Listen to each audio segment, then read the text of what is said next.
Maya Chen had always been different, and at Fort Braxton Military Base, different was the last thing anyone wanted to be.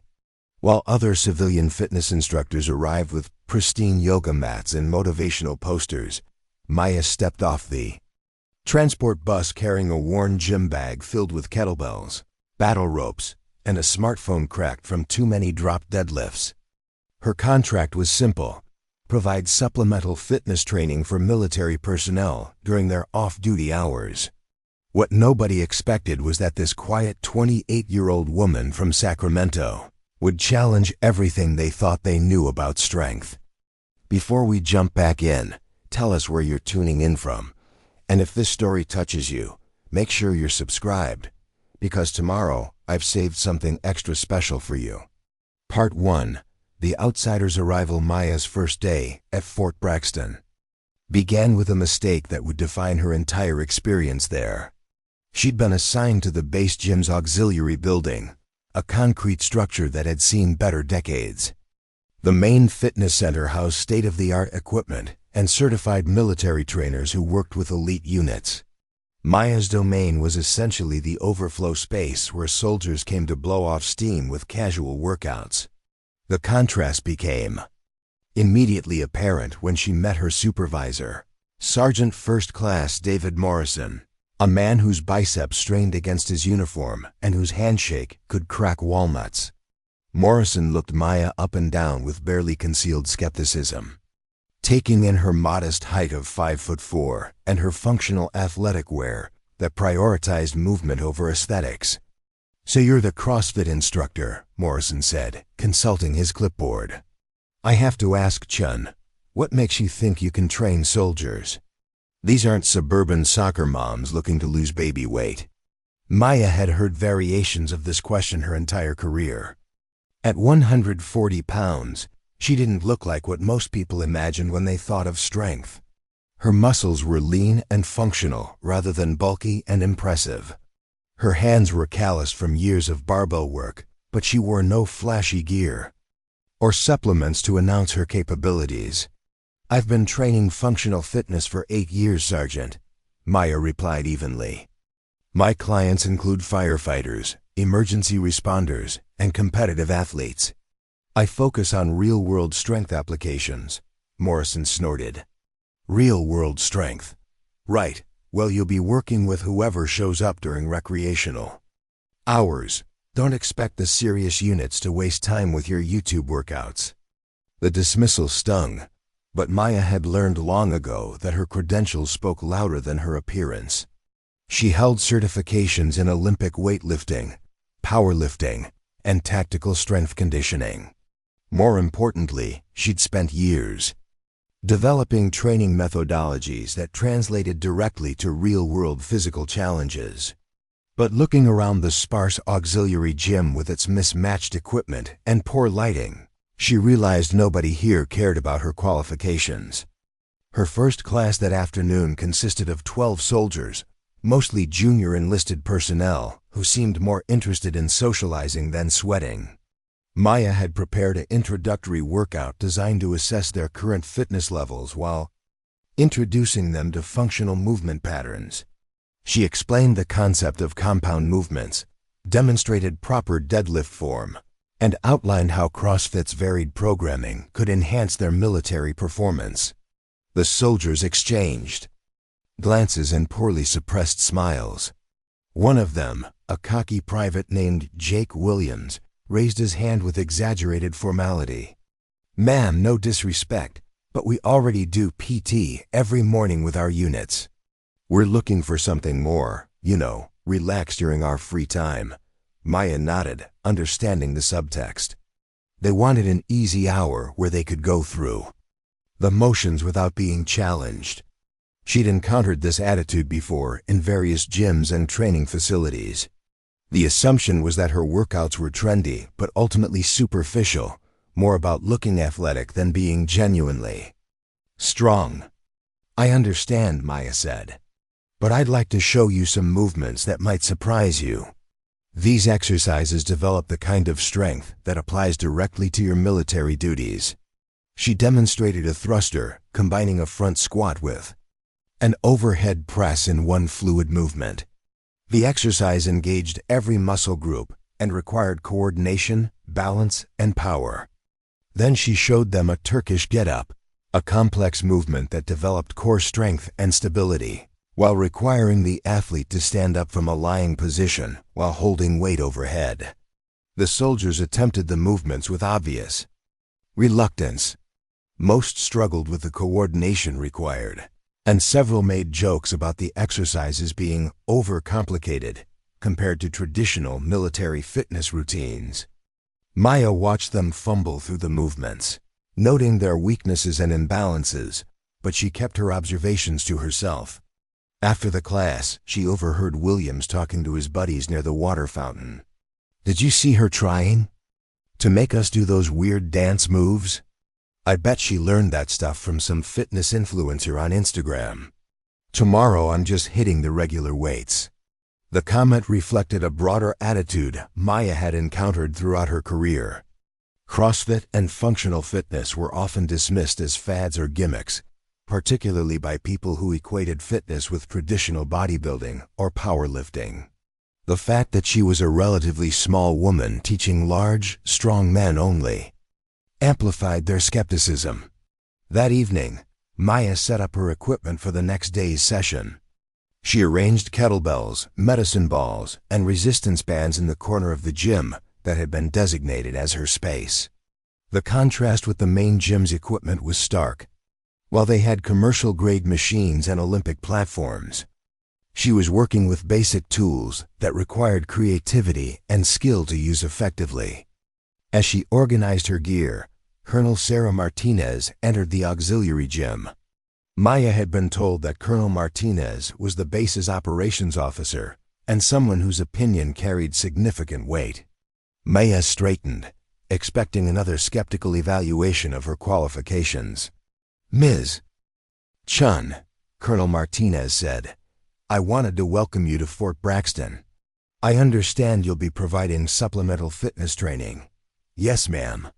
I'm excited to work with your personnel." Colonel Martinez glanced around the sparse facility. "I hope you understand that this is primarily a recreational program. Our soldiers receive comprehensive physical training through their regular units. What you're providing is essentially optional entertainment." The word entertainment landed like a slap. Maya had spent years developing training programs that enhanced real-world performance, not just provided amusement for bored soldiers. But she maintained her composure. "I understand, ma'am. I hope to provide valuable supplemental training that enhances their existing fitness base." After Colonel Martinez left, Maya sat alone in the empty gym, surrounded by equipment that suddenly felt inadequate. She pulled out her phone and opened the video editing app she used to document her training sessions. For years, she'd been posting workout videos online, not for fame or followers, but to share knowledge and inspire others to embrace functional fitness. Her videos weren't polished productions with perfect lighting and trendy music. They showed real workouts with real people struggling through challenging movements.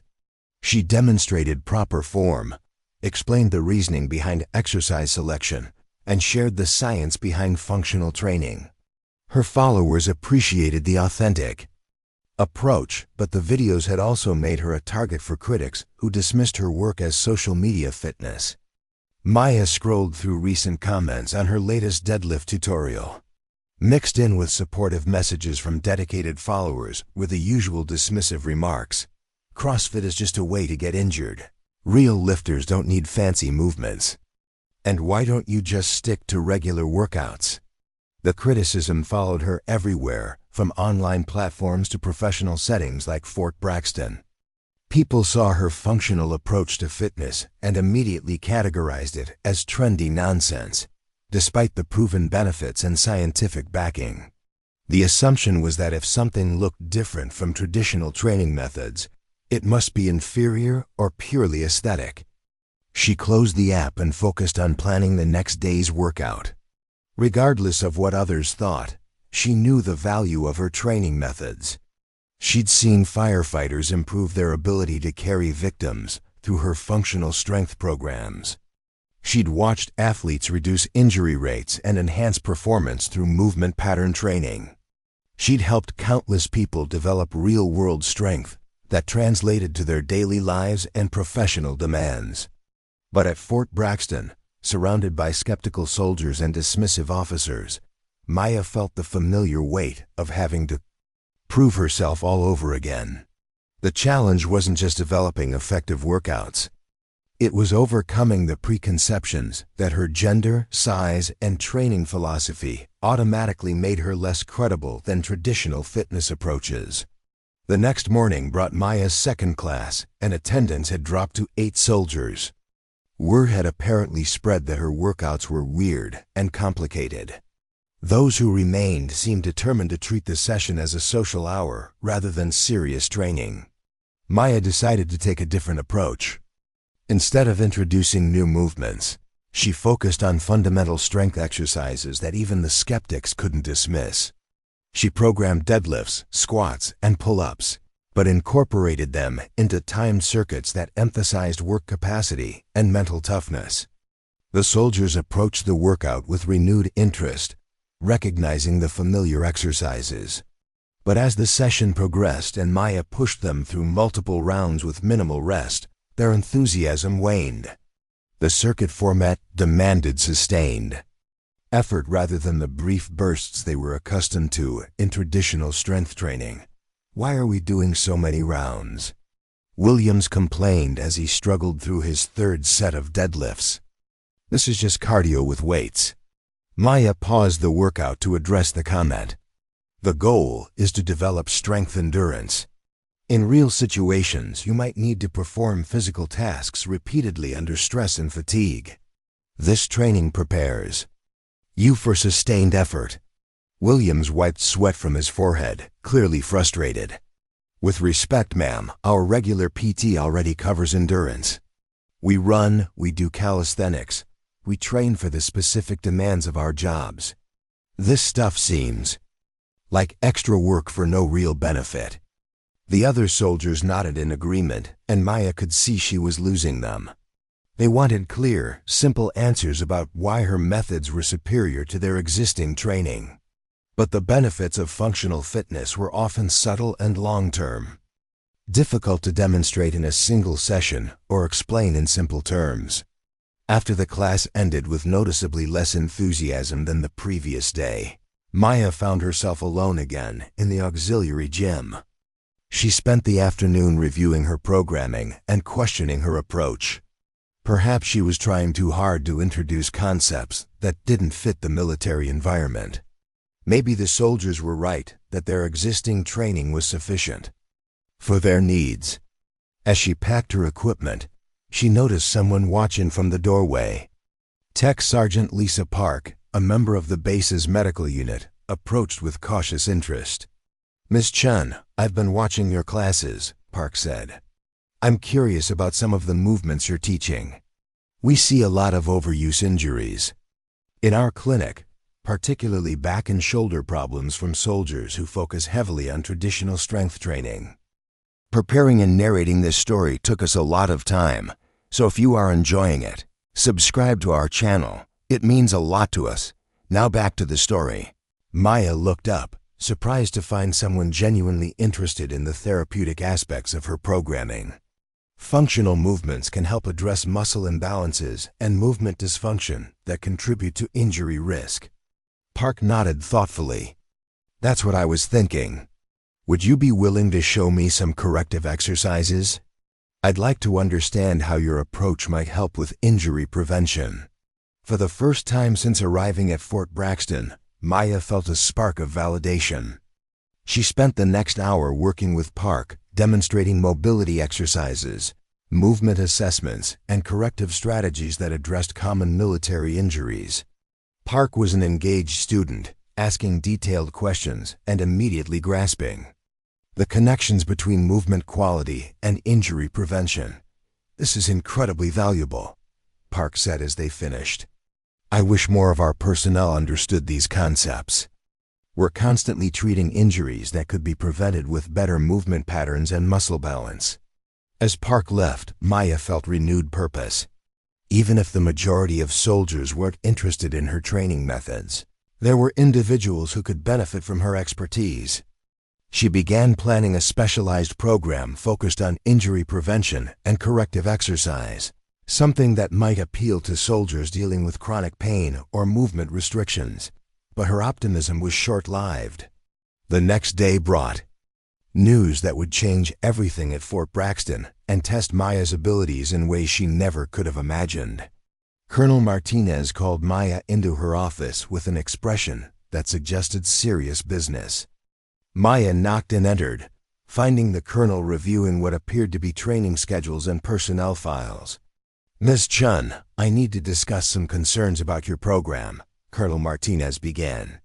"Attendance has been declining, and I've received feedback that your training methods may not be appropriate for our personnel." Maya's heart sank, but she maintained her professional composure. "I understand there's been some resistance to new training concepts. I'm willing to adjust my programming to better meet the soldiers' needs." "The issue isn't just resistance," Colonel Martinez continued. "Some personnel feel that your methods are unnecessarily complex and potentially risky."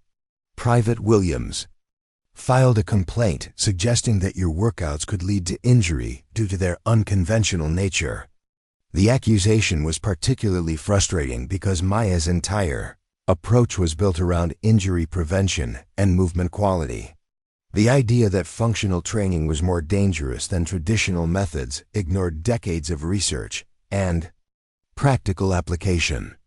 "Ma'am, if I could explain the safety protocols and progression methods I use," Maya began, but Colonel Martinez held up a hand. "I've made a decision. Your recreational fitness program will be suspended pending a review of your training methods and safety protocols. In the meantime, you'll be reassigned to assist with equipment maintenance in the main facility." The reassignment was clearly a demotion, moving Maya from instructor to essentially a maintenance worker. She would be responsible for organizing equipment, cleaning machines, and supporting the real trainers who worked with the serious units. "I understand, ma'am," Maya said, knowing that arguing would only make her situation worse. "When might I expect the review to be completed?" "That depends on several factors," Colonel Martinez replied vaguely. "For now, report to Master Sergeant Rodriguez in the main facility tomorrow morning." As Maya left the colonel's office, she felt the familiar sting of professional rejection. Her expertise had been dismissed, her methods had been deemed inadequate, and her role had been reduced to supporting others who presumably knew better. It was a pattern she'd experienced before, but it never got easier. That evening, she considered packing up and returning to Sacramento. Her contract allowed for early termination under certain circumstances and being reassigned to maintenance. Duties certainly qualified. She could return to her successful private practice, work with clients who appreciated her methods, and avoid the daily struggle of proving herself to skeptical military personnel. But something kept her at Fort Braxton. Maybe it was stubbornness, or maybe it was the memory of Tech Sergeant Park's genuine interest in learning. Maya decided to give the new assignment a chance, hoping that working in the main facility might provide opportunities to demonstrate her value in different ways. Little did she know that her relegation to equipment maintenance would give her access to information and observations that would prove crucial in the days ahead. Sometimes the best vantage point for understanding a system's weaknesses comes from the bottom, where the forgotten details live and the overlooked truths wait to be discovered. Part 2. The underground knowledge. Maya's first morning in the main facility felt like entering a different universe. The equipment was state-of-the-art. The lighting was professional, and the atmosphere buzzed with serious training energy. Master Sergeant Rodriguez, a weathered man in his 40s with the build of a career powerlifter, greeted her with professional courtesy but obvious confusion.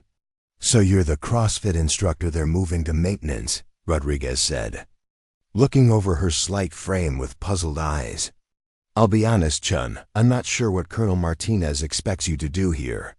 Equipment maintenance requires understanding how these machines work, not just how to use them. Maya nodded, swallowing her frustration.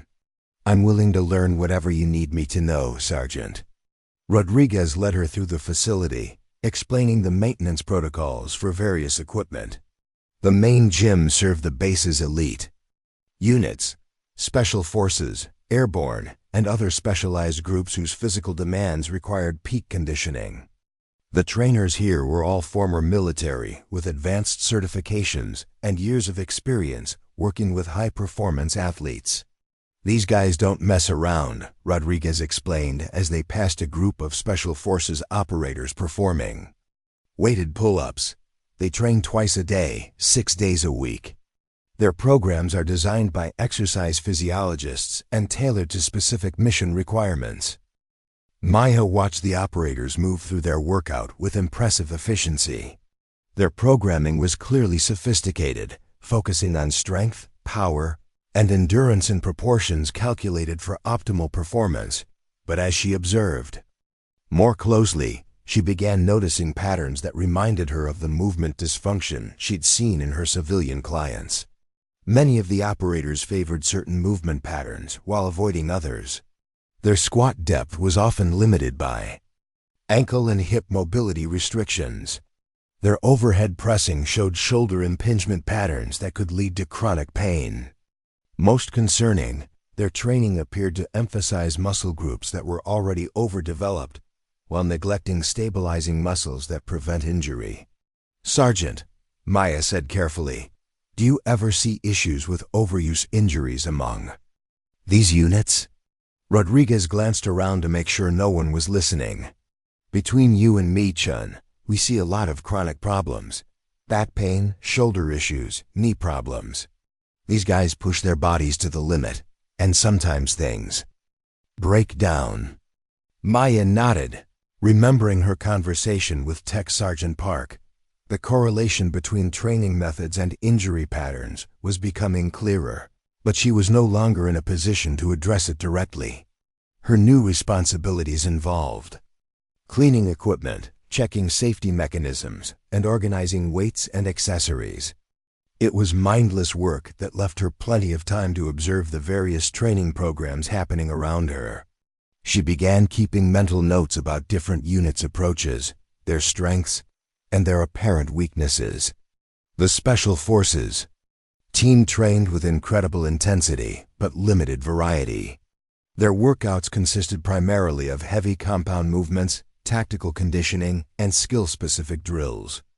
It was effective for building the strength and endurance they needed, but Maya could see gaps in their movement patterns that made them vulnerable to injury and performance plateaus. The airborne unit focused heavily on functional strength and conditioning that related directly to their jumping and landing requirements. Their programming was more varied than the Special Forces approach, but it still emphasized repetitive movement patterns that could create imbalances over time. The most interesting group was a small unit that Maya learned was involved in specialized logistics and engineering tasks. They required not just strength and endurance, but also the ability to manipulate heavy objects in confined spaces, work in awkward positions for extended periods, and maintain fine motor control under physical stress. Maya found herself particularly drawn to watching this logistics unit because their training demands aligned closely with the functional fitness principles she'd been developing for years. They needed the kind of adaptable strength that came from varied movement patterns, not just the ability to perform specific exercises with heavy weight. As she cleaned equipment and organized weights, Maya began engaging in casual conversations with members of different units. She was careful not to offer unsolicited advice or criticism of their training methods, but she listened carefully to their complaints about chronic pain, performance plateaus, and training frustrations. I've been dealing with this shoulder thing for months, one airborne soldier confided as Maya wiped down the lat pull-down machine. It doesn't hurt enough to get me benched, but it affects my performance on certain exercises. Maya nodded sympathetically. Have you tried any mobility work or corrective exercises? The soldier shrugged. The trainers here focus mainly on strength and conditioning. They're not really into the rehab stuff. Similar conversations happened throughout Maya's first week in maintenance. Soldiers would mention nagging injuries, movement restrictions, or performance issues that Maya recognized as symptoms of muscle imbalances and movement dysfunction. But her role was to clean equipment, not provide training advice. The frustration of having knowledge that could help people but being unable to share it was almost unbearable. Maya found herself staying late in the facility, using the empty gym to work through her own training sessions and think about the problems she was observing. It was during one of these evening sessions that she made a discovery that would change everything. Maya was testing some of the heavier equipment to understand its maintenance requirements when she noticed something unusual about the platform where the logistics unit performed their deadlifts. The rubber matting showed wear patterns that didn't match typical deadlift training. Instead of the parallel scuff marks left by standard barbells, there were irregular patterns suggesting the platform was being used for different types of lifting. Curious, she examined the area more closely and found several pieces of specialized equipment stored in a nearby closet. There were lifting straps rated for extreme weights, custom harnesses, and mechanical advantages tools that weren't typical gym equipment. It looked like gear designed for actual lifting and moving operations, not just training exercises. Master Sergeant Rodriguez found her examining the equipment and immediately looked uncomfortable. "Chen, that gear is for specialized training scenarios," he said quickly. "It's not part of regular maintenance responsibilities." Maya nodded and returned the equipment to its storage location, but her mind was racing. The logistics unit wasn't just training for general strength and conditioning. They were preparing for specific scenarios that required moving extremely heavy objects under challenging conditions. Over the following days, Maya paid closer attention to the logistics unit's training. She noticed they practiced lifting and carrying movements that simulated real-world scenarios, extracting heavy equipment from confined spaces, moving disabled vehicles, and manipulating large objects as a team. But she also noticed that their training was limited by the same movement pattern restrictions she'd observed in other units. Their lifting form was technically correct for standard exercises, but it didn't prepare them for the awkward angles and unstable surfaces they might encounter in actual operations. Maya began mentally designing training protocols that could address these gaps. Functional movements that developed strength through full ranges of motion. Unilateral exercises that corrected muscle imbalances. Instability training that improved proprioception and adaptability. Complex movement patterns that integrated multiple muscle groups and challenged coordination under fatigue. It was exactly the kind of programming she'd been trying to introduce in her recreational fitness classes, but with specific applications that even the skeptics couldn't dismiss. The breakthrough came when Maya overheard a conversation between two logistics unit numbers that made her blood run cold. "The new Abrams delivery is scheduled for next week," one soldier was telling another. "Command wants us ready for emergency extraction procedures in case anything goes wrong during transport." Maya's engineering background, something few people at Fort Braxton knew about, immediately flagged the significance of this information.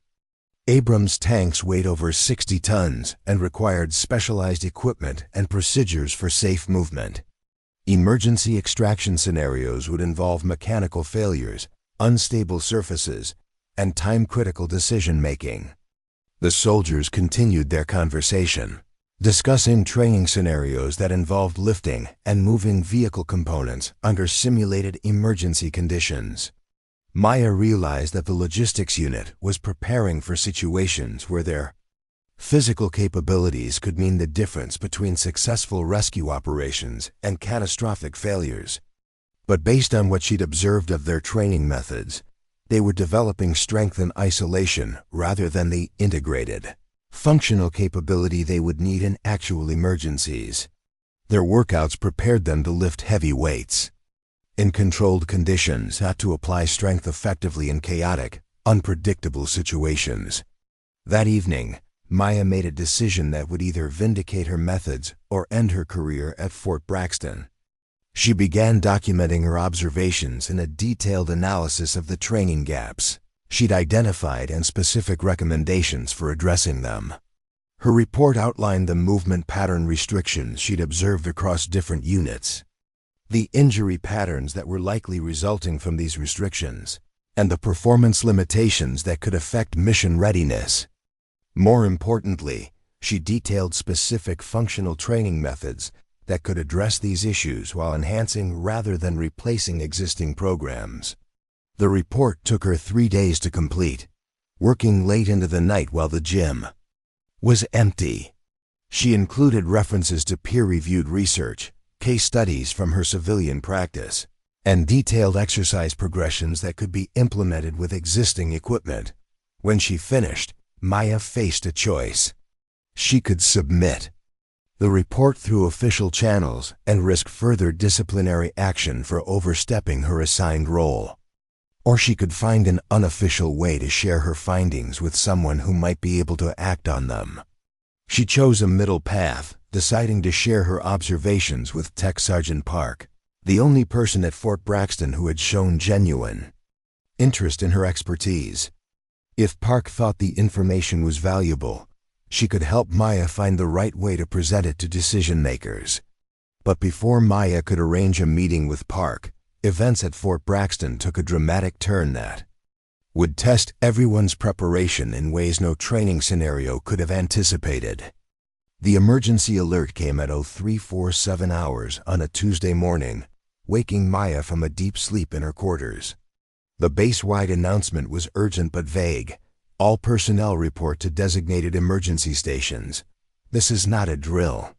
Maya dressed quickly and reported to the main facility, where she found chaos and confusion. Something had gone wrong with the tank transport operation, and the logistics unit was being mobilized for an emergency response that would push their capabilities to the absolute limit. As she watched the soldiers prepare for whatever crisis awaited them, Maya realized that all her observations and analysis were about to be tested in the most crucial way possible. The question wasn't whether her training methods were theoretically superior, but whether they could make the difference between success and failure when lives hung in the balance. The woman they'd dismissed as a fitness faddist was about to discover whether her unconventional approach could solve problems that conventional methods couldn't handle. And for the first time since arriving at Fort Braxton, Maya felt ready to prove that being different wasn't a weakness. It was exactly what the situation demanded. Part 3. The Crisis and Vindication. The transport convoy had been returning from a routine delivery when disaster struck. Highway 47, the primary route between Fort Braxton and the regional depot, cut through mountainous terrain where spring rains had been steadily weakening the roadside embankment. At 0312 hours, just as the massive transport carrying a 68-ton M1A2 Abrams tank rounded a sharp curve, the road gave way. Maya arrived at the emergency command post to find organized chaos. Colonel Martinez was coordinating with multiple agencies, while Master Sergeant Rodriguez briefed the logistics unit on what they were facing. The massive transport truck had rolled partially down a steep embankment, coming to rest against a cluster of pine trees that were the only thing preventing it from sliding into a ravine 200 feet below. But the real crisis wasn't the truck or even the expensive tank it carried. 12 soldiers from the 82nd Airborne Division had been traveling in a support vehicle that was struck by debris during the initial collapse. Their vehicle had been pushed off the road and was now pinned beneath the edge of the shifted tank, which had broken free from its transport restraints and settled at a precarious angle. "The tank is resting on unstable ground," Rodriguez explained to his team. "Standard recovery equipment can't get the right angle because of the terrain. We need to stabilize the tank and create enough lift to extract the trapped vehicle." Maya listened from her position near the equipment storage, where she'd been told to wait for instructions. The rescue scenario was exactly the kind of complex, multifaceted problem she'd been thinking about during her weeks of observation. It required not just strength, but the ability to apply force from awkward angles, maintain stability on uneven surfaces, and coordinate multiple efforts simultaneously. The logistics team's plan was methodical and professional. They would use mechanical winches and leverage systems to gradually shift the tank's weight, while emergency crews extracted the trapped soldiers. It was a sound approach that followed established protocols for heavy equipment recovery. But as Maya watched the initial attempts, she could see the same movement pattern limitations she'd observed in the gym playing out in real time. The soldiers were strong and well-trained, but their strength was optimized for controlled conditions. Working on the unstable slope with awkward footing and irregular angles, their efficiency dropped dramatically. The first attempt to position the primary winch failed when two soldiers couldn't maintain the precise coordination needed to guide the cable while bracing against the slope. Their training had prepared them to lift heavy objects from stable positions, but this scenario required them to generate force while maintaining balance on shifting ground. "We need more leverage," called out Staff Sergeant Mike Torres, the logistics team leader. "The angle isn't giving us enough mechanical advantage." Maya watched as the team regrouped, trying different positions and approaches. Each attempt revealed new complications. The ground was too soft in some areas, too steep in others, and the tank's position made it impossible to apply force from optimal angles. From inside the trapped vehicle came intermittent radio communications. The soldiers were alive but injured, and at least two were in critical condition. The vehicle's roof was slowly deforming under the tank's weight, making time a crucial factor. "Ma'am," one of the radio operators called to Colonel Martinez, "the engineers estimate we have maybe 2 hours before the structural integrity fails completely." Maya felt her heart racing as she processed the situation. Everything she'd learned about functional movement and adaptive strength training suddenly felt urgently relevant. The rescue team needed exactly the kind of capabilities she'd been trying to develop. Strength that could be applied from multiple angles, stability that worked on uneven surfaces, and movement patterns that remained effective under stress and fatigue. As the second winch attempt failed due to coordination problems on the unstable terrain, Maya made a decision that would either save lives or end her career. She approached Master Sergeant Rodriguez with her notebook in hand, the same worn book where she'd been documenting movement patterns and training observations for weeks. "Sergeant," she said quietly, "I think I can help with the positioning problem." Rodriguez looked at her with confusion and frustration. "Chen, this isn't a gym exercise. We're dealing with real equipment and real lives here." "I understand that, Sergeant.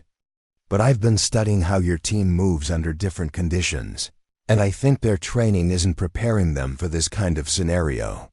Before Rodriguez could respond, Colonel Martinez appeared at Maya's shoulder. The colonel's expression was severe, clearly displeased to find the reassigned fitness instructor offering unsolicited advice during a crisis. "Ms. Chen," Colonel Martinez said sharply, "you are not qualified to evaluate military rescue operations. Please return to your assigned position." Maya felt the familiar weight of dismissal, but the urgency of the situation overrode her usual compliance. "Ma'am, with respect, the team is struggling with coordination on unstable surfaces. I have specific training methods that could help them adapt their approach." "Training methods?" Colonel Martinez's voice carried barely controlled anger. "This is a life-or-death situation, not one of your fitness classes." The exchange was loud enough to draw attention from the logistics team, who were taking a brief break to reassess their approach. Torres looked over with curiosity, having overheard Maya's offer of assistance. "What kind of training methods?" Torres asked, ignoring the tension between Maya and the colonel. Maya seized the opportunity. Functional movement under instability. Your team is trying to apply strength the same way they do in the gym, but this terrain requires different muscle activation patterns and coordination strategies. Torres glanced at Colonel Martinez, who clearly disapproved of the conversation, but was reluctant to shut down any potential solution given the time pressure they were facing. "Explain," Torres said simply. Maya opened her notebook to pages of movement analysis she'd compiled over the past weeks. "Your winch positioning is failing because your team is trying to maintain static positions on dynamic surfaces. Instead of fighting the instability, you need to work with it." She showed Torres her diagrams of unilateral force application and dynamic stability training. These movement patterns develop the kind of strength that adapts to changing conditions rather than requiring perfect positioning. Torres studied the drawings with growing interest. "You're saying we should change how we're coordinating the lift?" "I'm saying your team has the strength they need, but they're applying it like they're on a gym floor instead of a mountain slope. With some quick adjustments to their positioning and movement patterns, they could be much more effective." Colonel Martinez stepped forward to end the conversation, but a radio transmission from the trapped vehicle interrupted her. "Command, we're losing structural integrity faster than expected. We need extraction in the next hour or we're going to lose people." The urgency of the situation shifted the dynamic completely. Torres looked at Maya with desperate hope. "Can you show us what you mean?" Maya glanced at Colonel Martinez, who was clearly struggling between her authority and the practical need for any solution that might work. Finally, the colonel nodded tersely. "You have 10 minutes to demonstrate your approach," Colonel Martinez said. "If it doesn't work, you're off this operation permanently." Maya moved quickly to where the logistics team was positioned. The primary challenge was coordinating 4 soldiers, who needed to manage winch cables and stabilization equipment, while maintaining their footing on a slope that shifted unpredictably under their weight. "Instead of trying to plant your feet in fixed positions," Maya explained, "I want you to think about dynamic balance. Let your body move with the ground while your core maintains stability." She demonstrated the concept using functional movement, patterns she'd been teaching for years. Instead of rigid, static positioning, she showed them how to maintain stability through continuous micro-adjustments and core engagement. "This is what you've been training for in those weird exercises," Maya said, addressing Williams directly. "Turkish get-ups develop exactly this kind of dynamic stability. Single-leg deadlifts train unilateral strength application. The movements you thought were overcomplicated are designed for exactly this scenario." The team exchanged glances, suddenly seeing their previous dismissal of her training in a new light. Maya quickly demonstrated how they could apply these principles to their current task. "Torres, you take the primary winch position, but use a split stance that lets you shift weight as the ground moves. Williams, you handle the guide rope using single-arm stability while your off-arm counters the slope." She positioned each team member using principles of functional movement and asymmetrical loading that she'd been trying to teach for weeks. Instead of fighting the unstable terrain, they learned to work with it. The difference was immediate and dramatic.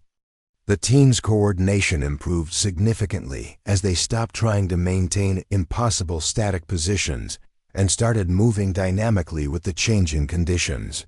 Their strength application became more efficient because they weren't wasting energy fighting their environment. Within 20 minutes, they had successfully repositioned the primary winch and established a stable lifting setup that had eluded them for over an hour using conventional approaches. "Holy shit," Williams muttered as the winch system engaged and began lifting the tank's weight off the trapped vehicle. "This actually works." But Maya's contribution was far from over. The initial lift revealed a new problem. The tank shifted. Position had created a precarious balance point, where too much lifting force could send it sliding down the slope toward the ravine. "We need someone to manually guide the tank as it lifts," Torres announced after consulting with the engineering team. but it requires maintaining position right next to the tank and applying directional force as it moves. The logistics team looked at each other with obvious concern. The positioning required would put someone directly in the path of the tank if the lift failed. It demanded not just strength, but the agility to react instantly if conditions changed. "I'll do it," Maya said without hesitation. The declaration drew immediate objections from multiple sources. Colonel Martinez stepped forward with alarm. "Absolutely not. You're a civilian contractor with no training for this kind of operation." "Ma'am," Maya replied calmly, "I have exactly the training for this kind of operation. Every functional movement pattern I've been practicing prepares for scenarios like this." She gestured toward the tank's precarious position. "You need someone who can generate force from awkward angles, maintain balance on unstable surfaces, and react quickly to changing conditions. That's what functional fitness develops." Torres studied the positioning requirements with growing recognition. She might actually be right. The person guiding the tank needs to be able to move laterally while applying controlled force. Traditional strength training doesn't prepare you for that kind of dynamic load management. Maya was already analyzing the physics of the situation. The tank needed to be guided along a specific vector as it lifted, requiring someone to apply horizontal force while the vertical lifting occurred. The challenge was that the force requirements would change constantly as the tank's center of gravity shifted during the lift. "I need to position myself where I can push against the tank's hull while maintaining mobility in multiple directions," Maya explained, walking through the movement pattern she would need to execute. "It's essentially a moving plank with directional force application." Colonel Martinez watched Maya demonstrate the body mechanics with obvious skepticism. "This is insane. You weigh 140 pounds. That tank weighs 68 tons. Ma'am, I'm not lifting the tank. The winch system is doing that. I'm just providing directional guidance to prevent lateral movement. It's about leverage and positioning, not raw strength." Maya showed them how she would brace against the tank using her legs and core while maintaining the ability to shift position as conditions changed. Her years of functional training had developed exactly the kind of integrated strength and mobility the task required. "The key is maintaining contact with the hull while staying ready to move instantly if the lift dynamics change," Maya continued. "If the tank starts sliding, I need to be able to get clear immediately. Traditional strength training teaches you to plant and push, but this requires dynamic stability." Master Sergeant Rodriguez had been quietly observing the discussion. His expression showed the internal conflict between regulation and practicality that was becoming familiar to Maya. "Colonel," Rodriguez said carefully, "Chen has been studying our movement patterns for weeks. She's identified weaknesses in our training that are showing up in this operation. Maybe we should listen to her recommendations."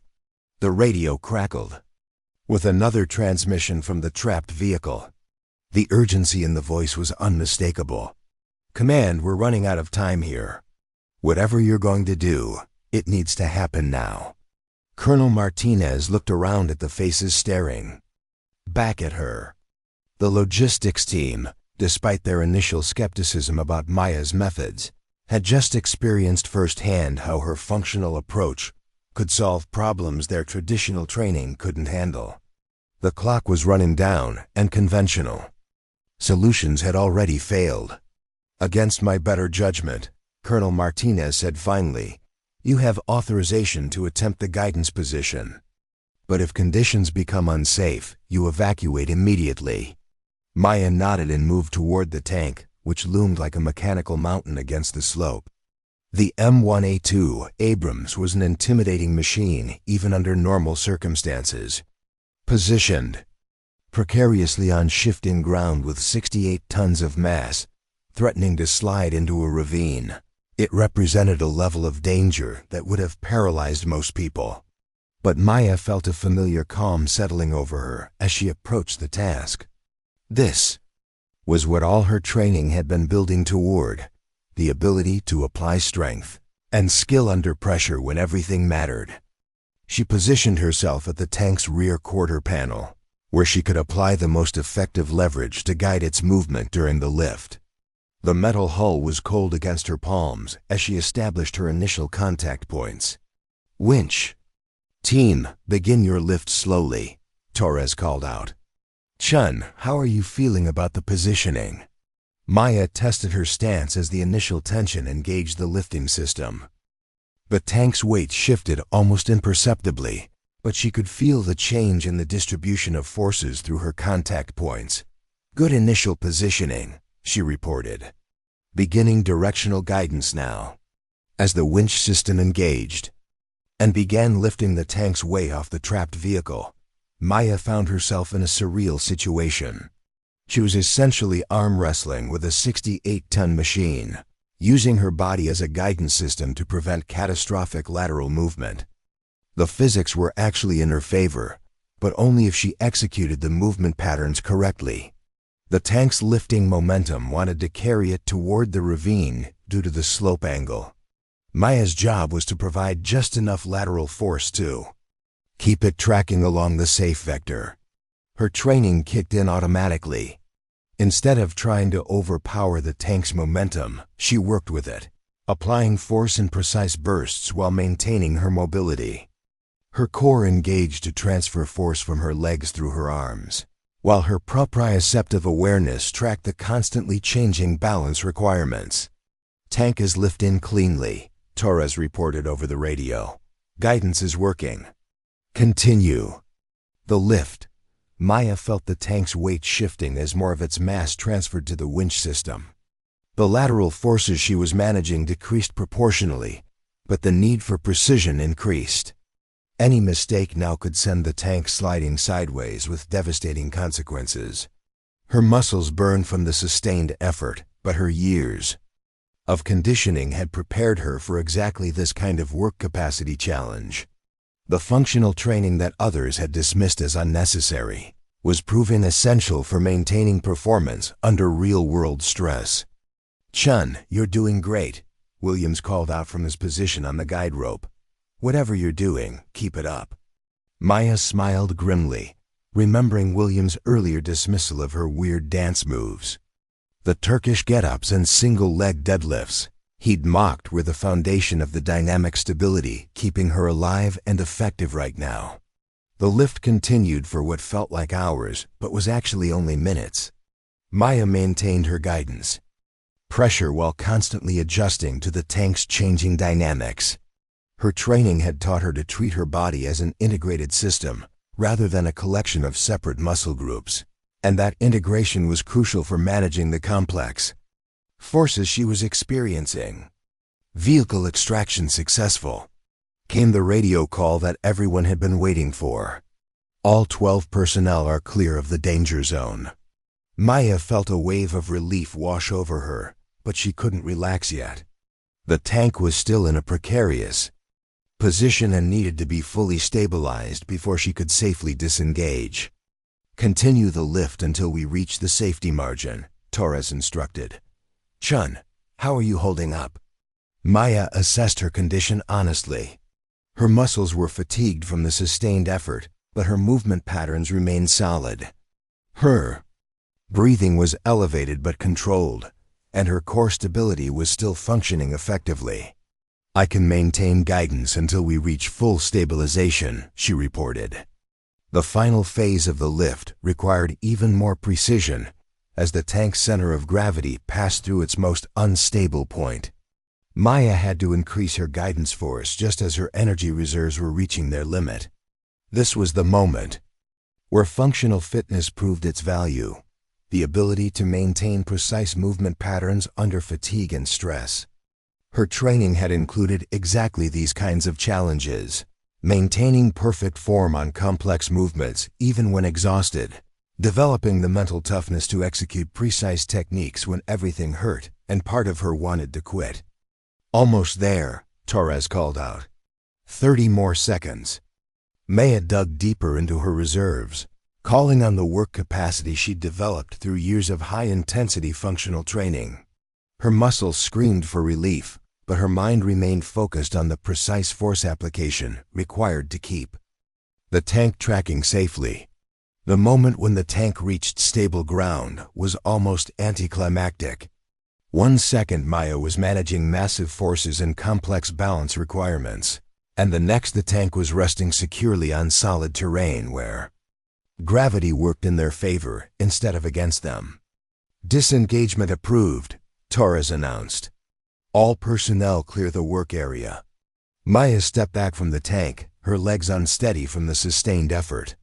The adrenaline that had carried her through the crisis was beginning to fade, leaving behind muscle fatigue and the profound relief that comes with successful completion of a life-or-death task. The rescue site erupted in celebration as the extracted soldiers were confirmed to be alive and responsive. Emergency medical teams worked to treat their injuries while the logistics crew secured the recovered equipment. But Maya barely registered the celebration around her. She was processing what had just happened and its implications for everything she'd been trying to accomplish at Fort Braxton. Colonel Martinez approached her with an expression Maya couldn't read. The colonel had witnessed everything and could no longer dismiss Maya's capabilities as theoretical or irrelevant. "Miss Chen," Colonel Martinez said, "I owe you an apology and an explanation." Maya waited, too exhausted to respond immediately. "I've been in the military for 20 years, the colonel continued. "I've seen a lot of training fads come and go. When I saw your methods, I categorized them as another civilian fitness trend that would distract from proven military training principles." The colonel paused, looking toward the stabilized tank and the medical teams treating the rescued soldiers. "I was wrong. What you just demonstrated isn't a fitness trend. It's exactly the kind of adaptive capability our personnel need for real-world operations." Master Sergeant Rodriguez joined the conversation, his expression showing the same kind of reassessment Maya had seen from others throughout the day. "Chen," Rodriguez said, "I've been maintaining gym equipment for 15 years. I thought I understood what effective training looked like. But watching you work today, I realize there's a huge gap between what we're teaching and what our people actually need to be able to do." The acknowledgement felt surreal after weeks of dismissal and skepticism. Maya had spent so much energy trying to prove the value of her methods that she'd almost forgotten what it felt like to have them recognized and appreciated. Staff Sergeant Torres approached with several members of his logistics team, including Williams. Their expressions showed the kind of respect that can only come from witnessing someone perform under impossible circumstances. "Ma'am," Torres said, "formally, I want to apologize for the way my team initially received your training methods. We didn't understand what you were trying to teach us." Williams stepped forward, his earlier cockiness replaced by genuine humility. "Chen, I was completely wrong about your workouts. Everything you were trying to show us about dynamic movement and functional strength, it all made sense today. I couldn't have done what you just did." Maya appreciated the acknowledgments, but she was more interested in what would happen next. The crisis had demonstrated the gaps in current training methods, but it had also shown that those gaps could be addressed with the right approach. "The real question," Maya said to the group gathered around her, "is whether we're going to learn from this experience or treat it as an isolated incident." Colonel Martinez nodded thoughtfully. "What are you suggesting?" Maya pulled out her notebook, the same worn book that had been dismissed as irrelevant just hours earlier. Its pages contained weeks of observations about movement patterns, training gaps, and potential solutions. "I'm suggesting that we redesign the training programs to develop the kind of capabilities you just saw demonstrated. Adaptive strength that works in real conditions, movement patterns that remain effective under stress, and integration between different physical skills." She opened the notebook to her analysis of the various units' training needs. "Every group I've observed has specific gaps that could be addressed through functional training methods. The Special Forces team needs better movement variability to prevent overuse injuries. The airborne unit could benefit from asymmetrical strength training for landing stability. The logistics team needs exactly what we worked on today: dynamic stability and force application under changing conditions. Rodriguez studied the detailed notes with growing interest. This is incredibly thorough. You've been documenting specific weaknesses and solutions for weeks. Yes, Sergeant. And today proved that these aren't theoretical problems. They're real limitations that affect mission readiness and personnel safety. Colonel Martinez took the notebook and flipped through pages of movement analysis, exercise progressions, and training recommendations. Her expression showed the kind of careful consideration that Maya had been hoping to receive since her arrival at Fort Braxton. "Miss Chen," the colonel said finally, "I want you to prepare a comprehensive proposal for integrating your training methods into our existing programs. I'm talking about a complete overhaul of how we approach physical conditioning." The opportunity was exactly what Maya had been working toward, but it also represented a massive responsibility. She would be tasked with redesigning training systems. That affected hundreds of military personnel and potentially thousands more if her methods were adopted more widely. "Ma'am, I'm honored by the opportunity, but I want to be clear about what this kind of integration would require. It's not just adding a few exercises to existing routines. It's fundamentally changing how we think about strength, conditioning, and movement preparation." Colonel Martinez nodded. "I understand. After what I witnessed today, I'm ready to consider fundamental changes." The conversation was interrupted by the arrival of emergency vehicles to transport the injured soldiers for medical treatment. As Maya watched the rescue team's work, she reflected on the journey that had brought her to this moment. Weeks earlier, she had arrived at Fort Braxton as an outsider whose methods were dismissed as trendy and irrelevant. Her credentials had been questioned, her expertise had been ignored, and her role had been reduced to equipment maintenance. But the crisis had revealed something important. Expertise isn't always obvious, and the most valuable capabilities aren't always the most impressive ones. Maya's strength wasn't in her ability to lift maximum weights or perform flashy exercises. It was in her understanding of how the human body could adapt to complex, unpredictable challenges.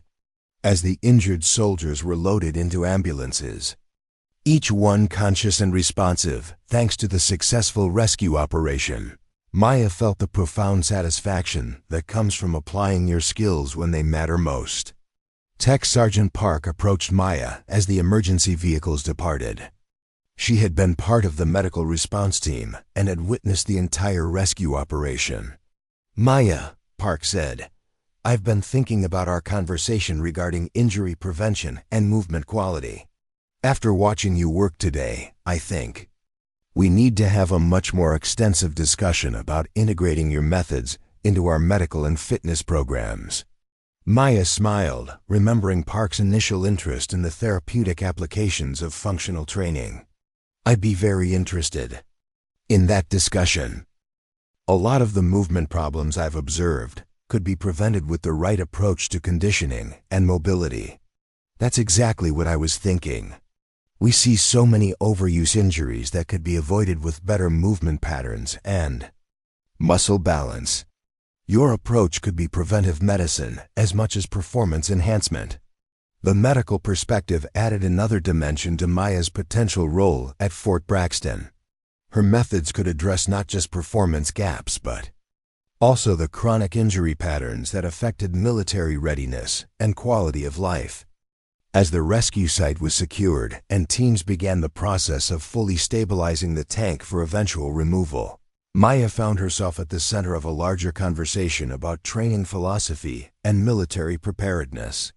The crisis had demonstrated that real-world challenges often required capabilities that traditional training methods didn't develop.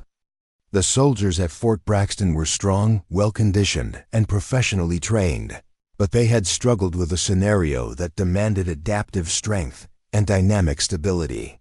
Maya's background in functional fitness had prepared her for exactly that kind of challenge.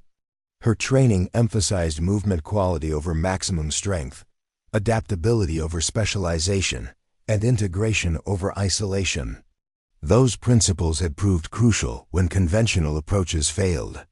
But the real test would come in the weeks ahead, as Maya worked to translate her crisis performance into systematic training improvements that could benefit all of Fort Braxton's personnel.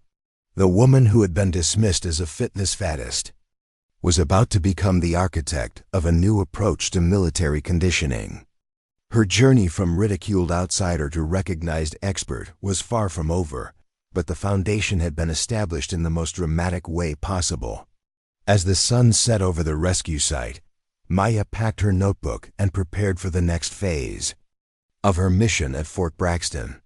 She had proven that her methods worked under pressure, but now she had to prove that they could work at scale, transforming an entire base's approach to physical readiness and human performance. The challenge ahead was as complex as the rescue operation had been, requiring the same kind of adaptive thinking and persistent effort that had made her successful. But Maya felt ready for whatever came next, knowing that she had finally found a place where her expertise was not just recognized but desperately needed. The transformation of Fort Braxton was about to begin, and Chen would be leading the revolution that proved functional fitness wasn't just about looking athletic. It was about being ready for anything the real world could throw at you.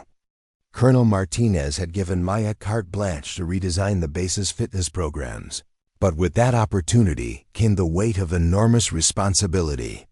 As she returned to her quarters that evening, exhausted but energized, Maya began planning an approach that would revolutionize how military personnel trained for real-world challenges.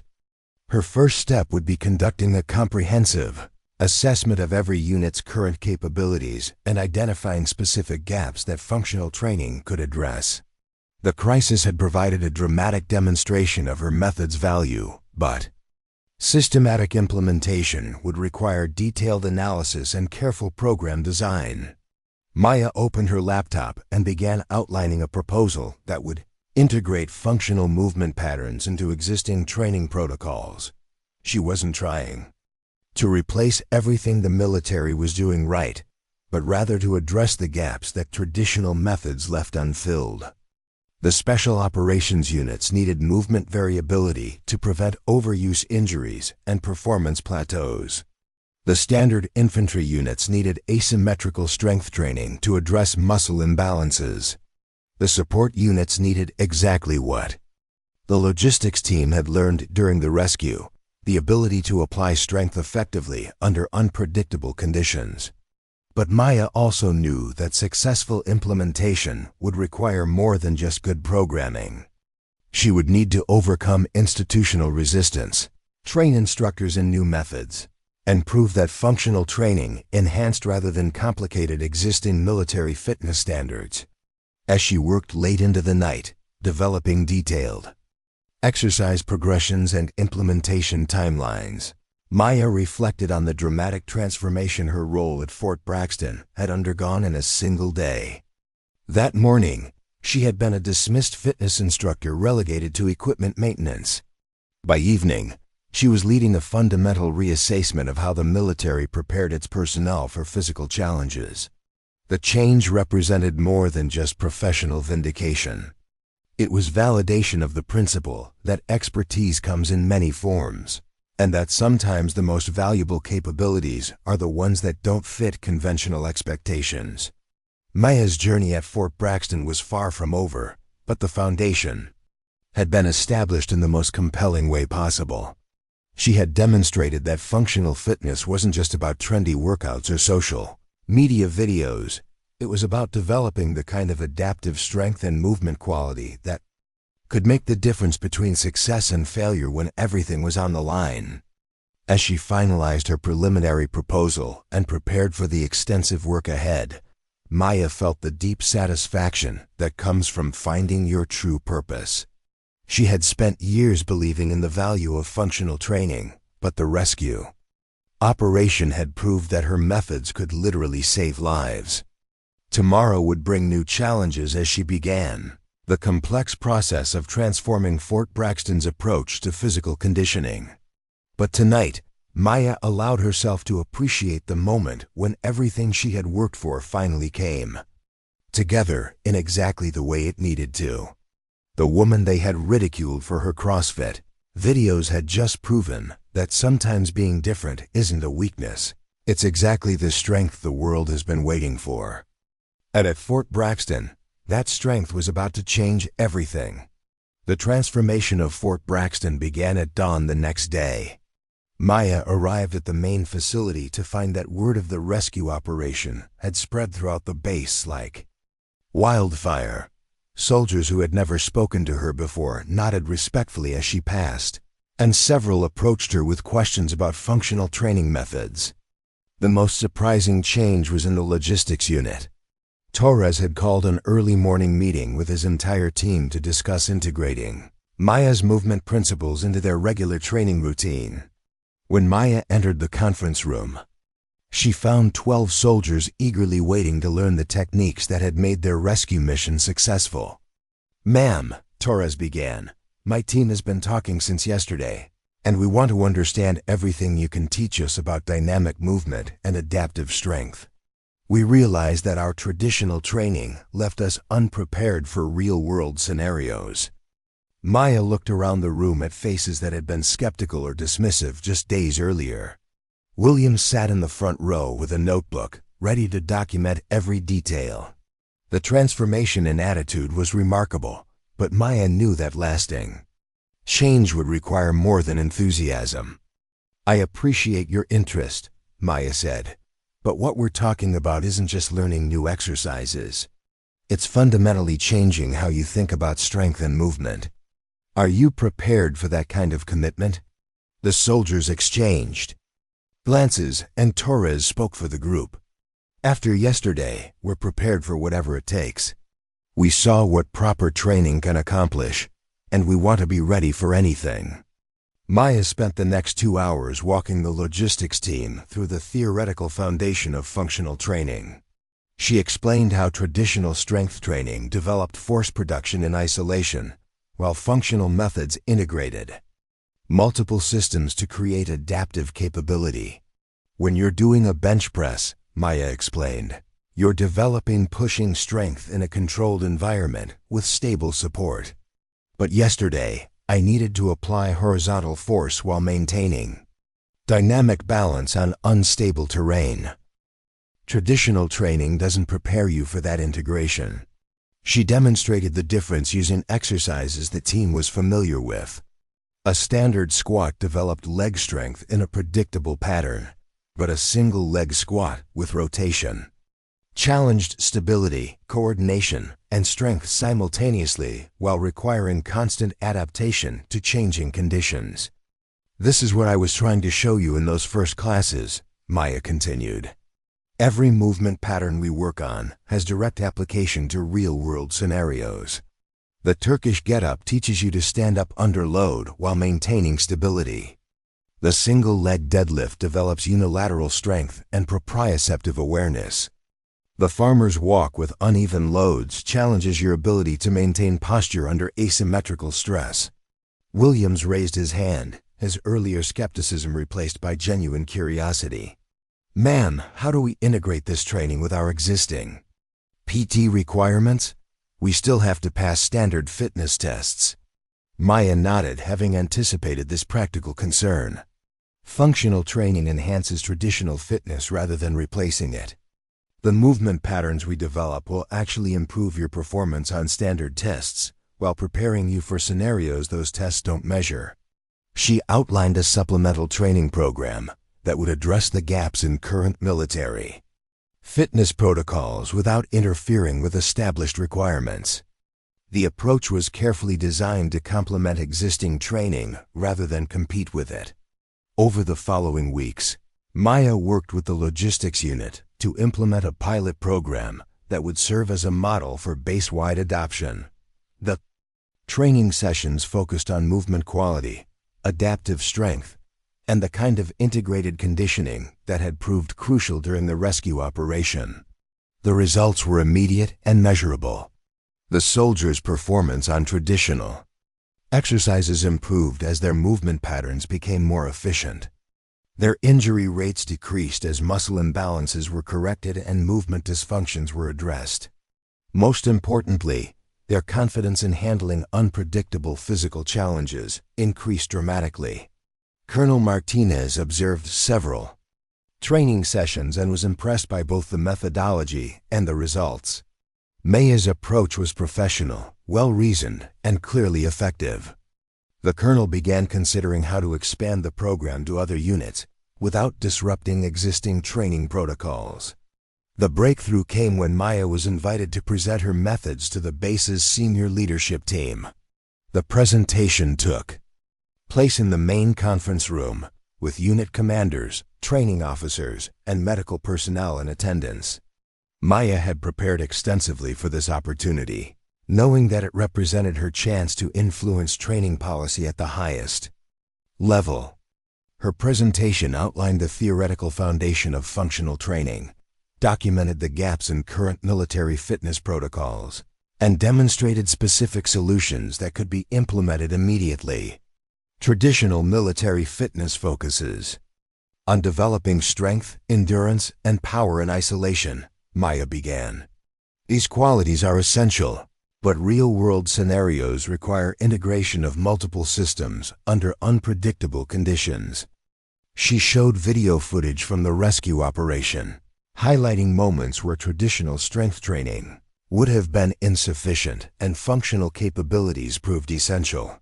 The visual evidence was compelling, showing clearly how movement quality and adaptive strength had made the difference between success and failure.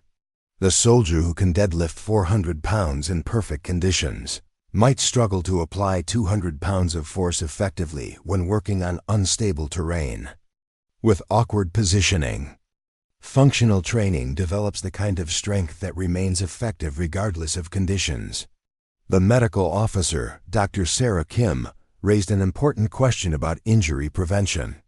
Ms. Chen, our injury rates have been increasing, particularly overuse injuries related to repetitive movement patterns.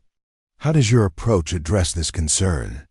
Maya was prepared for this question, having worked closely with Tech Sergeant Park to analyze injury patterns and develop preventive strategies. Functional training addresses the root causes of many military injuries by developing balanced strength and correcting movement dysfunctions. She explained how traditional training often reinforced existing muscle imbalances and movement limitations, while functional methods identified and corrected these problems before they became injuries. The approach was proactive rather than reactive, addressing issues before they required medical intervention. The presentation continued for over an hour, with Maya fielding questions about implementation, resource requirements, and measurable outcomes. The leadership team was clearly impressed by the thoroughness of her analysis and the practical applicability of her recommendations. Commander Robert Hayes, who oversaw the Special Forces units, was particularly interested in the performance enhancement aspects of functional training. Ms. Chen, my operators are already at peak conditioning. What specific benefits would your methods provide for elite performers? Maya had anticipated this question as well, having observed the Special Forces team extensively during her weeks in the main facility. Elite performers often develop very specialized capabilities that can become limitations in unexpected scenarios. Functional training adds movement variability and adaptive capacity that enhances rather than replaces existing strengths. She demonstrated this concept using examples from professional sports, where elite athletes had incorporated functional training to address weaknesses that traditional methods couldn't reach. The principle was that even the strongest, fastest, and most skilled performers could benefit from improved movement quality and adaptive capability. The presentation concluded with a detailed implementation plan that outlined how functional training could be integrated into existing programs across different units. Maya had developed specific protocols for each group based on their unique requirements and mission demands. Colonel Martinez thanked Maya for the comprehensive presentation and announced that the leadership team would deliberate on the proposal. The decision would affect hundreds of personnel and potentially influence military training policy beyond Fort Braxton. 3 days later, Maya received word that her proposal had been approved for base-wide implementation. She would be promoted to Chief Fitness Officer and given authority to redesign physical conditioning programs across all units. The transformation she had envisioned was about to become reality. The announcement was met with mixed reactions throughout the base. Many soldiers were enthusiastic about learning new training methods, especially after hearing about the logistics unit's positive results. Others were skeptical about changing established protocols that had served the military well for decades. Maya understood that successful implementation would require careful attention to both the technical and cultural aspects of change. She couldn't simply impose new methods. She had to demonstrate their value and build buy-in from both leadership and rank-and-file personnel. Her first major initiative was establishing a comprehensive instructor training program. Maya couldn't personally train every soldier at Fort Braxton, so she needed to develop a cadre of qualified instructors who could teach functional movement principles effectively. The instructor training program lasted 6 weeks and covered everything from movement assessment and exercise progression to injury prevention and program design. Maya selected candidates from different units to ensure that each group would have advocates who understood their specific needs and challenges. Staff Sergeant Torres was among the first instructor candidates, along with representatives from Special Forces, Airborne, and medical units. The diversity of backgrounds created rich discussions about how functional training principles could be adapted to different mission requirements. The training was intensive and comprehensive, covering both theoretical knowledge and practical skills.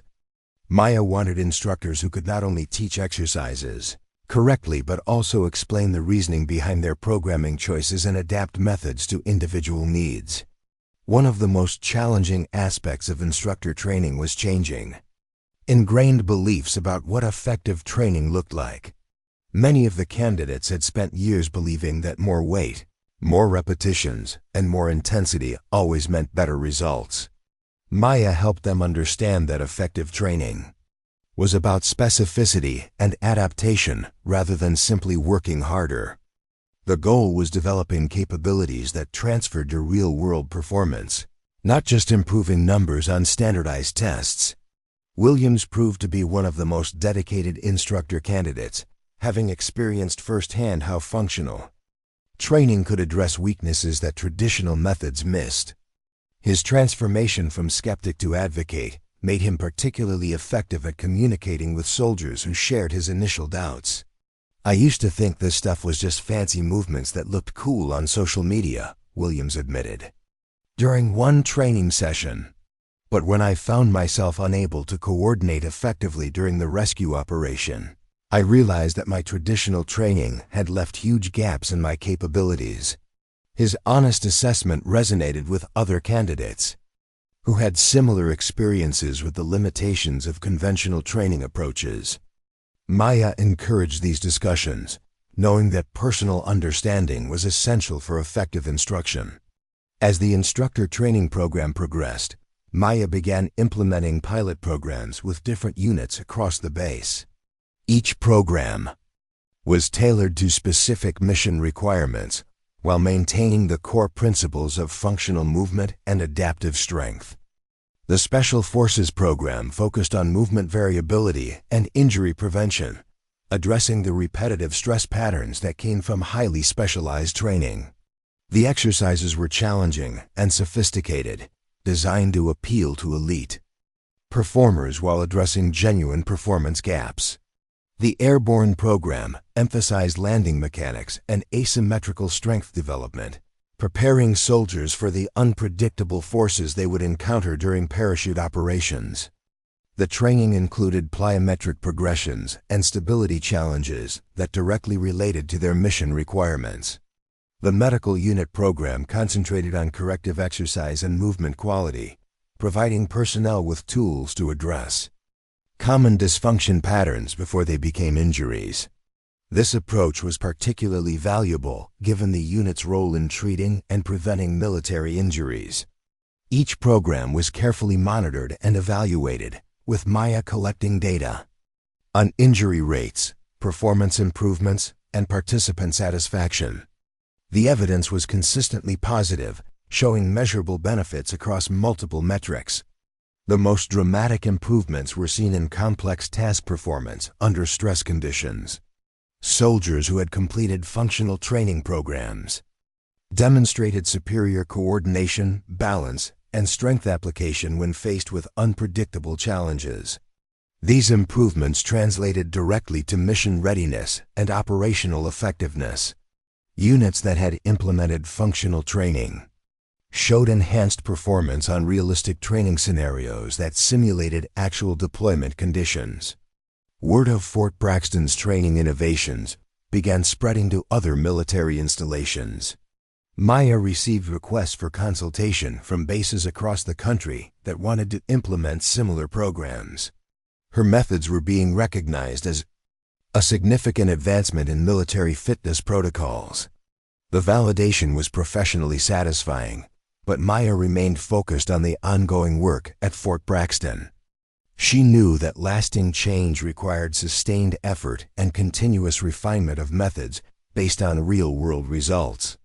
6 months after the rescue operation that had changed everything, Maya stood in the main gym watching soldiers from different units work together on functional training exercises. The scene would have been unimaginable when she first arrived at the base. Special Forces operators were learning movement patterns from logistics personnel who had mastered dynamic stability techniques. Airborne soldiers were teaching landing mechanics to medical unit members who needed better understanding of injury mechanisms. The cross-pollination of knowledge was creating a more capable and well-rounded military community. Colonel Martinez approached Maya as she observed the training session. The colonel's expression showed the satisfaction that comes from making difficult decisions that prove to be correct. "Ms. Chen," Colonel Martinez said, "I want you to know that this program has exceeded all expectations. Our injury rates are down 40%, our performance metrics are improved across all units, and our personnel report higher confidence in their physical readiness." Maya appreciated the acknowledgement, but she was more interested in the long-term implications of what they had accomplished. "Ma'am, I think we've demonstrated that functional training isn't just an alternative approach to fitness. It's an essential component of comprehensive military readiness." The colonel nodded. "The Pentagon has taken notice of our results. They're considering implementing similar programs at installations nationwide. Your work here may influence military training policy for decades to come." The prospect of national influence was both exciting and daunting. Maya had always believed in the value of functional training, but she had never imagined that her methods would be considered for widespread military adoption. As the training session concluded and soldiers began cleaning equipment and discussing their workouts, Maya reflected on the journey that had brought her to this moment. She had arrived at Fort Braxton as an outsider whose methods were dismissed and whose expertise was questioned. The transformation hadn't happened overnight or without resistance. It had required persistence, professional competence, and the willingness to prove herself under the most demanding circumstances possible. But the results spoke for themselves. Tech Sergeant Park approached Maya with a smile that reflected their shared satisfaction in seeing functional training principles applied successfully across the base. "Maya, I've been thinking about our conversation regarding preventive medicine. The injury reduction we're seeing validates everything we discussed about movement quality and muscle balance." Maya nodded, remembering their early conversations when Park was one of the few people who showed genuine interest in the therapeutic applications of functional training. It's gratifying to see the preventive benefits realized on such a scale. We're not just treating injuries anymore, we're preventing them from occurring. The medical applications of functional training had proved to be among the most valuable aspects of the program. Soldiers were learning to identify and address movement dysfunctions before they became painful or limiting. The proactive approach was saving both human suffering and military resources. As Maya prepared to leave the gym that evening, she noticed something that symbolized how completely Fort Braxton had embraced functional training principles.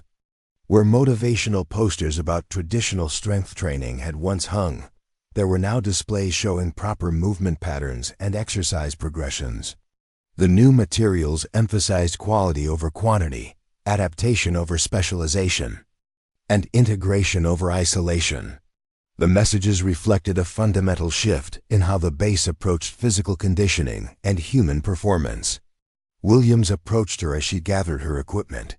His transformation from skeptical critic to dedicated advocate had been one of the most rewarding aspects of Maya's experience at Fort Braxton. "Ma'am," Williams said, "I wanted to thank you for your patience with my initial attitude. I realize now that I was dismissing your methods because they challenged everything I thought I knew about effective training." Maya smiled, remembering his early comments about her weird dance moves and social media fitness. "Your willingness to learn and change made you one of our most effective instructors." Sometimes the best advocates are people who initially questioned the approach. Williams nodded thoughtfully. "I've been thinking about that rescue operation and how unprepared I was for the coordination it required. Traditional training had made me strong but not adaptable. Your methods taught me the difference between being fit and being ready." The distinction between fitness and readiness had become a central theme in Fort Braxton's new training philosophy. Maya had helped the base understand that physical preparation needed to address not just measurable capabilities, but also the ability to apply those capabilities effectively under varying conditions. As Maya walked to her quarters that evening, she passed the memorial wall where the names of fallen soldiers were engraved in black granite. She paused, thinking about the responsibility that came with influencing military training methods. The soldiers whose names were on that wall had died serving their country, and many of their deaths might have been prevented with better physical preparation. Maya's work couldn't bring them back, but it might help prevent similar losses in the future. Her phone buzzed with a text message from an unknown number. "Ms. Chen, this is Captain Rodriguez from Fort Campbell. We're implementing your functional training protocols here and wanted to thank you for revolutionizing how we think about military fitness. Your methods are already making a difference in our readiness levels." Maya smiled and put the phone away. Similar messages had been arriving regularly as other installations adopted her training methods. The impact was spreading far beyond Fort Braxton, influencing military fitness culture across the country. But the personal satisfaction came not from the professional recognition, but from knowing that her work was enhancing the capabilities and safety of military personnel. Every soldier who developed better movement patterns and adaptive strength was more likely to complete their mission successfully and return home safely. As she reached her quarters, Maya turned for one last look at the base where her career had been transformed.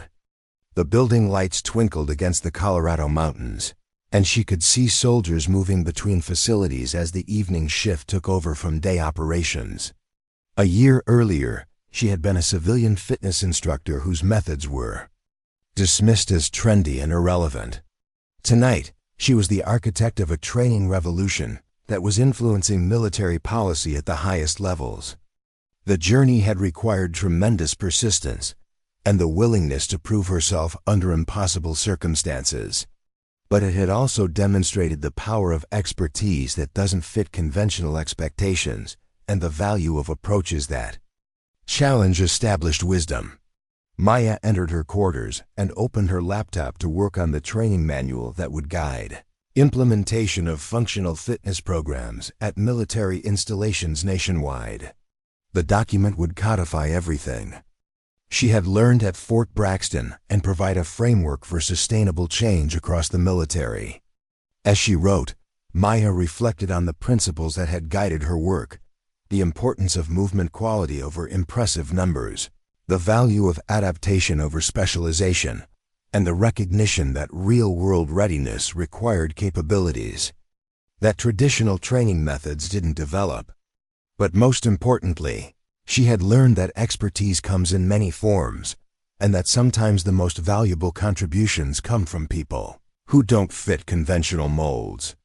Her journey from ridiculed outsider to recognized expert had proved that being different isn't a weakness when that difference addresses genuine needs. The woman who had been mocked for her CrossFit videos had fundamentally changed how the military approached physical conditioning. Her methods were now being taught at installations across the country, and her principles were influencing training policy at the highest levels of military leadership. As Maya worked late into the night, developing training protocols that would enhance the readiness and safety of thousands of military personnel, she felt the deep satisfaction that comes from finding your true purpose and applying your expertise where it can make the greatest difference. The rescue operation that had changed everything was now a year in the past, but its lessons continued to influence every aspect of military training at Fort Braxton and beyond. Maya had proved that functional fitness wasn't just about looking athletic or posting impressive workout videos. It was about developing the kind of adaptive capability that could mean the difference between mission success and failure, between coming home safely and becoming another name on a memorial wall. Tomorrow would bring new challenges as the military continued to evolve its approach to physical conditioning and human performance.